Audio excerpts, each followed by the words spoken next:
My name is Ashish Thakur. I'm going to spare my introduction so we can get to the panel.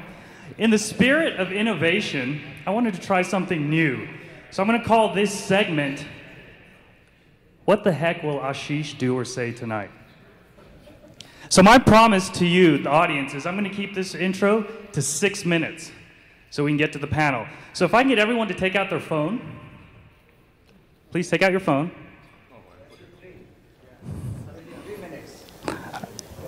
Turn it off and put it back in. He just cost me 20 seconds. So we'll start with thanking our sponsors, Verima, Arsen McGladdery, Grant Thornton, and Deutsche Bank. I know we have Barry Sobel here from Deutsche Bank, and Vikram Das and Anita Tawani from Grant Thornton. Thank you very much. Several bronze sponsors here, Arnold Golden Gregory, Peak 10, Chuk Firm, who's our event sponsor, CBON, Lee F. Murphy, GH9, HAW, KPBB. Sanju is actually one of the program founders for this particular panel. NIT Technologies and Christian & Company.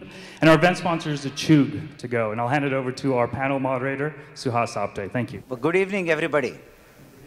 I think we have a very interesting topic today because innovation is engine of growth for most companies. And I think we have a very distinguished panel here of 4 experts. They're all insiders who have worked with many companies creating great values for those companies. But before I introduce you to those guys, I think I'd like to do is recognize and honor. October was a sad month from an innovator's perspective because we lost 4 big innovators in October. Well, I would say to start with, at Newell, we went from very much a sales-driven approach to innovation. You know, what does the retailer want?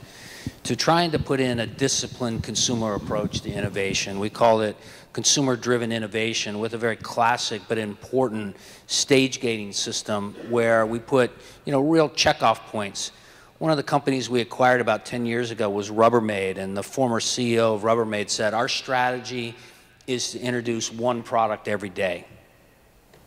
Now, I assure you that is not a value-creating strategy. So trying to put discipline in a system where we said, you know what, our idea is push a bunch of ideas out to the marketplace. So again, with discipline around the stage gating process and interjecting the consumer into the process. Now, Steve Jobs, God bless his soul, would probably be having a heart attack hearing me say this because he didn't believe in consumer research.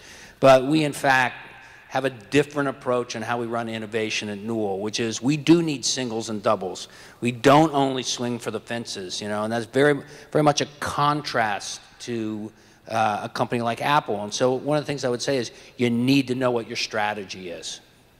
And it's very important to align, I would say, at the top of the organization going all the way down. I'll tell you a little bit of our innovation story in KC Professional. About 1.5 years ago, we got a new leader into the division. And one of the best skills that he has is just asking for more, stretching everything. So in the past, you could have described our business as paper towels, bathroom tissue in the restroom, industrial wiping products. And our innovation was actually focused too much on incremental innovation. How can I get slightly more absorbent paper towels, slightly more stronger industrial wipers? And we actually built a very good business on that. But ultimately, that's a race to zero and in a potentially commoditized industry. So what we simply did was, with leadership, reframed our mission. What we decided what we're really about is creating exceptional workplaces. So we help the people at work have a healthier, safer, and more productive experience while they're at work. Now, those things are extremely important. So we changed the conversation with our customer base. Now we can not talk about, hey, I can help your hands get drier faster. And we actually have a program now called Healthy Workplace that we can actually prove that we can keep workers healthier and we can keep them more engaged because they realize their employers care about them enough to put in the protocols and services that we're offering. When you do that, as an innovator, it's really hard for me to sit around and think of, $100 million worth of ideas to how to have a better paper towel. I can think of thousands of ideas as to how to provide a healthier workplace for employees. So that's, and that was all driven not by a scientific breakthrough, but simply by a change in leadership asking, how could we think of this differently? Thank you. We like using that word integrated innovation because it draws upon the fact that innovation happens when collisions happen. I mean, disruption and something out of the norm happens. And bringing in different disciplines, different perspectives, different backgrounds actually increases the probability of collision and therefore increases the likelihood that you're going to get a spark, because not every one of those collisions is going to make it, right?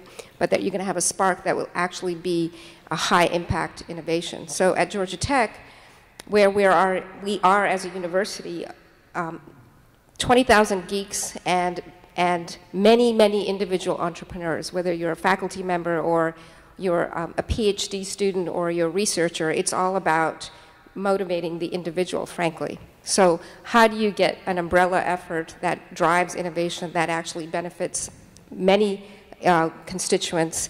And so at Georgia Tech, what we run is called Future Media, and it's about how content is created, distributed, and consumed. And we had to come up with, if you will, a vision, a statement that would be over and above any one individual center.